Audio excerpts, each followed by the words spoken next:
আসসালামু আলাইকুম প্রিয় ভাই ও বোনেরা, আপনারা কেমন আছেন? আশা করি সবাই ভালো আছেন আল্লাহর রহমতে। আমিও আলহামদুলিল্লাহ ভালো আছি।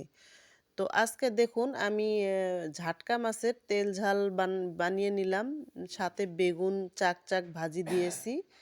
তো কিভাবে আমি এই মানে মাছটা রান্না করলাম সেটা আপনাদের সাথে শেয়ার করব, চলুন। তো আমি প্রথমে এখানে মাছগুলো সুন্দর করে লবণ হলুদ দিয়ে ভেজে নিয়েছি লাল লাল করে।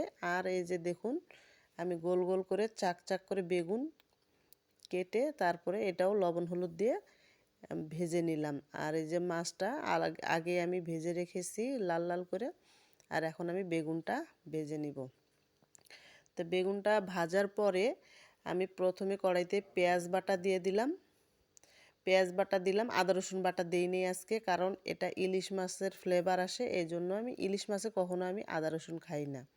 তো যাই হোক, এখানে আমি পেঁয়াজ বাটা দিলাম, হলুদের গুঁড়ো, মরিচের গুঁড়ো, সামান্য হলুদ, জিরার গুঁড়ো, ধনিয়ার গুঁড়ো সব একটু একটু মশলা দিয়ে তারপরে আমি মশলাটাকে কষিয়ে তারপরে যে পানি দিয়ে দিলাম। আর পানিটা একটু গরম হওয়ার পরে তারপরে যে বেগুন, আগে থেকে বেগুনটা যে ভেজে রেখেছিলাম এটা আমি এর মধ্যে ছেড়ে দিলাম।